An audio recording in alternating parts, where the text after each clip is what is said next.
Hello, welcome back to our series on Kubernetes for beginners. We simplify Kubernetes concepts into small, easy to understand chunks. Be sure to check out our other videos where we explain a variety of Kubernetes concepts. In the last video, we had discussed about Kubernetes deployment and we created a deployment using the default strategy, that is rolling update. In this video, we will discuss about different Kubernetes deployment strategies, how we can deploy and update applications with zero downtime or minimal risk.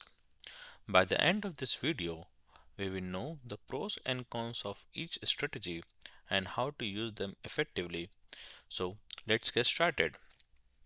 Kubernetes offers several ways to deploy and update our application, depending on our needs for availability, tolerance, and resource efficiency.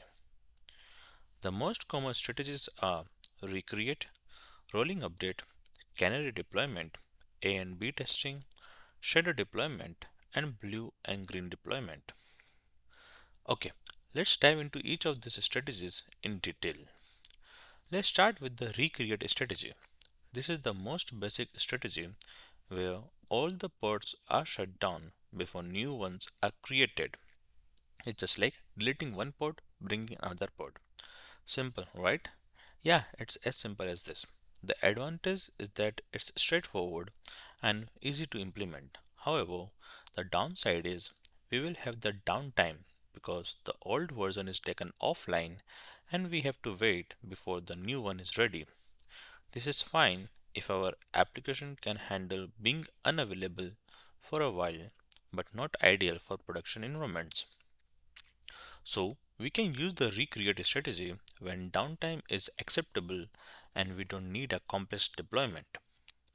Next, we have the rolling update strategy, which is the default in Kubernetes. With this strategy, pods are updated gradually, one or a few at a time. So our application remains available during the update process. Rolling update provides zero downtime and we can control how many pods are taken offline at once using two key parameters, max unavailable and max surge, which defines the number of extra pods Kubernetes can create temporarily during the update. So the advantage with this setup is that the Kubernetes will take down one pod at a time and create one extra pod during the update. This ensures our application stays online throughout the process. So we can use rolling updates when we need continuous availability and we can afford a gradual update process. Okay, now let's talk about blue-green deployment. Here we have two environments. One running the current version called the blue environment and another running the new version called green environment. Blue-green deployment is a strategy used to minimize downtime and ensure safe rollouts of new application versions. Here is how it works.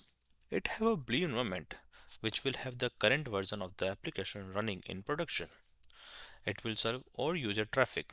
Then it will have a green environment where a new version is deployed in a separate environment and it is thoroughly tested without affecting the users.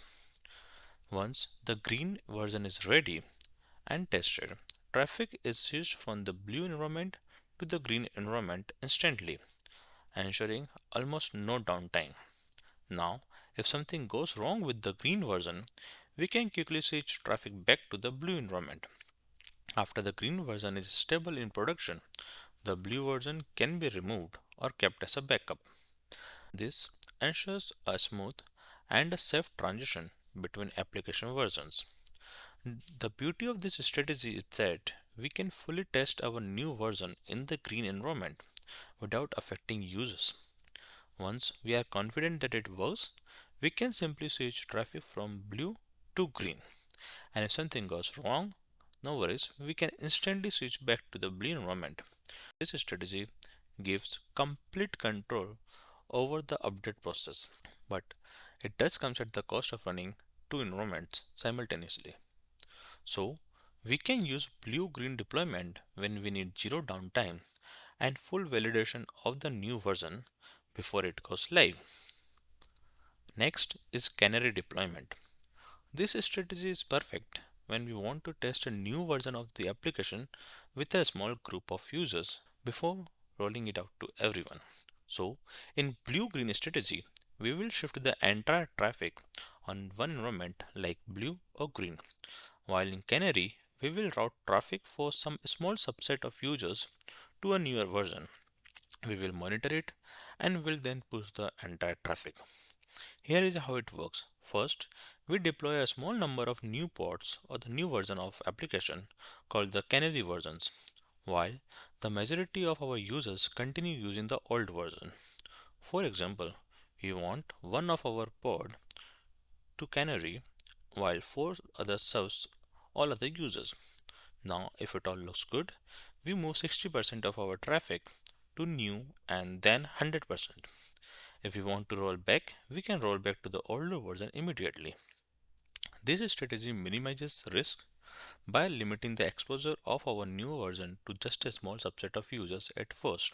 This means we can use Canary deployment when we want a gradual rollout with the ability to stop and roll back if something goes wrong. Okay, now let's look at A and B testing. This is more of an experimental deployment strategy where we run two or more versions of our application at the same time and we compare their performance. With A and B testing, we can route different sets of users to different versions of our application and measure metrics like performance, usability, or engagement. Once we have gathered enough data, we can decide which version to fully deploy. This strategy is ideal for feature testing and optimizing user experience, but it requires more advanced traffic routing and monitoring. Finally, we have shadow deployment. In this strategy, we mirror live user traffic to a new version of our application, but the new version does not respond to users. It's purely for testing. Shadow deployment is great for testing a new version in real world conditions without exposing users to it.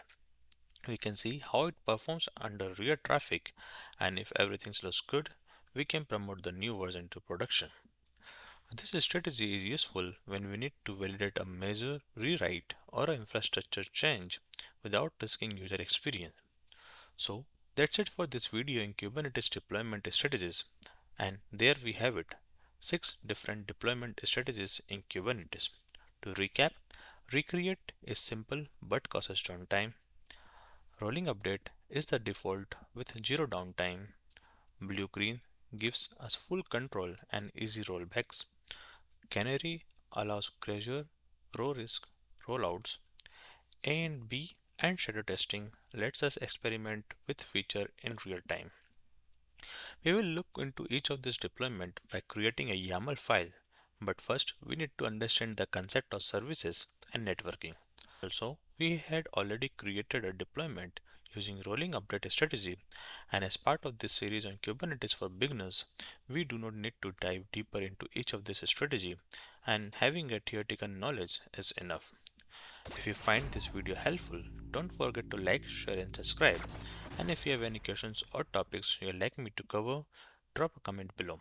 Thanks for watching and I'll see you in the next video.